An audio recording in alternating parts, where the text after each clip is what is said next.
எல்லாருக்கும் வணக்கம். நான் இப்ப நின்னுட்டு இருக்குது தேசிய நெடுஞ்சாலை எண் 744 கொல்லத்தையும் திருமங்கலத்தையும் இணைக்கக்கூடிய ஒரு பிரதானமான ஒரு தேசிய நெடுஞ்சாலை. கிட்டத்தட்ட இந்த சாலைக்கு வயசு 140.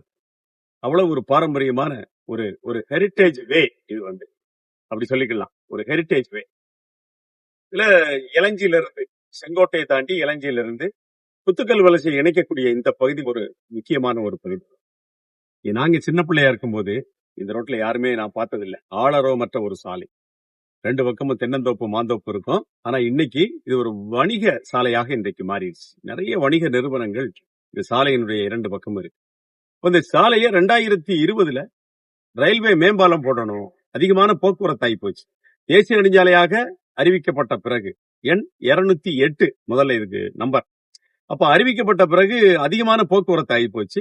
அப்ப போக்குவரத்து அதிகமானதுனால இந்த சாலையை இந்த பாலத்தை ரயில்வே பாலத்தை போடணும் அப்படின்னு அரசாங்கம் முடிவு பண்ணி, தேசிய நெடுஞ்சாலை முடிவு பண்ணி, NH முடிவு பண்ணி, நேஷனல் ஹைவேஸ் முடிவு பண்றாங்க. இதுல என்ன செய்யணும், ஒரு பாலத்தை ரயில்வே மேம்பாலம் போடணும்னு சொல்லி 2020 ஆரம்பிச்ச வேலை இன்றைக்கு வரைக்கும் நிறைவடையல. இப்ப நிறைவடையாதனால செங்கோட்டையில ஒரு மிகப்பெரிய போக்குவரத்து நெருக்கடி தினம் தினம் ஏற்படுகிறது. கனிம வள லாரிகள் 400-500 வண்டி ஒரு நாளைக்கு செங்கோட்டையை கடந்து போகுது. அது எப்படி போகுது? நேர ஈனாவிளக்குல வரக்கூடிய வண்டி நேர இலத்தூர்ல இருந்து கணக்கப்புள்ள வலசை, கணக்கப்புள்ள வலசையில இருந்து சுப்பிரமணியபுரம் வழியா என்ன செய்யுது, வண்டி போய் பழைய செங்கோட்டை ஆர்ச்சுக்கு பக்கத்துல ரைட் எடுக்கிறான். அங்க இருந்து வரத வண்டி என்ன செய்யறான், இந்த சாலை இல்லாதனால அங்க இருந்து சுப்பிரமணியபுரம் ரோட்ல ஆர்ச்ல லெப்ட் எடுக்கிறாங்க.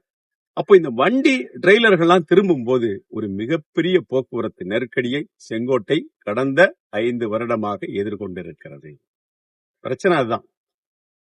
பாலம் கெட்டி கிட்டத்தட்ட நெருக்கி விட்டாச்சு. அந்த டிராக்குக்கு மேல இருக்கக்கூடிய அந்த போர்ஷனை நிறைவு செய்யறதுக்கு ரயில்வே அப்ரூவல் கொடுக்கணும். தேசிய நெடுஞ்சாலை அதிகாரிகள் ரயில்வே அப்ரூவலுக்காக காத்திருக்கிறார்கள். ஆனா ஏன் கொடுக்கல? ரயில்வே கொடுக்க வேண்டாமா? ஒரு பிரதானமான ஒரு போக்குவரத்துக்குள்ள ஒரு தேசிய நெடுஞ்சாலை, மாநில சாலை இல்ல, கிராம சாலை இல்ல, ஒரு தேசிய நெடுஞ்சாலை. அப்ப இந்த தேசிய நெடுஞ்சாலையில ஒரு குறிப்பிட்ட போர்ஷனை நிறைவு செஞ்சா இந்த பாலத்தை திறந்துடலாம். போக்குவரத்து நெருக்கடிக்கு மிகப்பெரிய தீர்வை நாம் கண்டுவிட முடியும். குற்றாலத்துக்கு வர்றாங்க, மதுரைக்கு இந்த பக்கம் இருந்து வர்றவங்க என்ன செய்யறான் தெரியுமில்ல, நேர தென்காசிக்குள்ள போய் வரணும். அப்படி இல்லைன்னா இலத்தூர் வழியா என்ன செய்யுது, வண்டி மறுபடியும் கணக்கப்புள்ள வலசை முற்றுகையிடுறான். அவனும் செங்கோட்டை தான் வரான், வந்துதான் குற்றாலம் போக வேண்டியது இருக்கு. அப்போ பொது போக்குவரத்தை இணைக்கக்கூடிய முக்கியமான ஜங்ஷனான இந்த தேசிய நெடுஞ்சாலை எண் 744 முடிவடையாத நிலையில் மிகப்பெரிய சிக்கலை செங்கோட்டை புளியற என்ன கடுமையான போக்குவரத்து நெருக்கடி எதிர்கொண்டிருக்கிறது. உடனடியாக ரயில்வே என்ன செய்யணும், சதன் ரயில்வே இந்த பாலத்திற்கு அப்ரூவல் கொடுக்கணும்.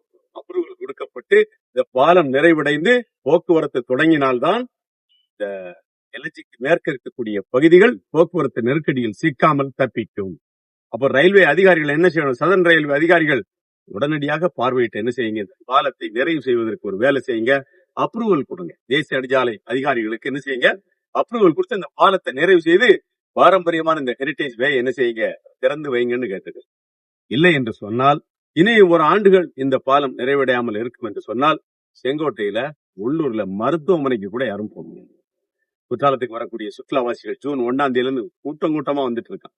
சனி ஞாயிற்றுக்கிழமைகளை பார்த்தா லட்சக்கணக்கான பயணிகள் சுற்றுலாவாசிகள் இந்த பாதையை பயன்படுத்தி இருக்கணும். ஆனா என்ன செய்யறான், தென்காசிக்குள்ள போய் மிகப்பெரிய மூச்சு திணறலுக்கு மத்தியில 2 சிக்னலை கடந்து அவன் குற்றாலம் சேர்றதுக்கு முன்னால போதும் ஆயிடும். அதனால அரசு என்ன செய்யணும், உடனடியாக புதிய அரசு ரயில்வேக்கு முறைப்படி விண்ணப்பித்து அப்ரூவல் வாங்கி இந்த பாலத்தை என்ன செய்ய வேண்டும், நிறைவு செய்ய வேண்டும் என்று கேட்டுக்கொள்கிறோம்.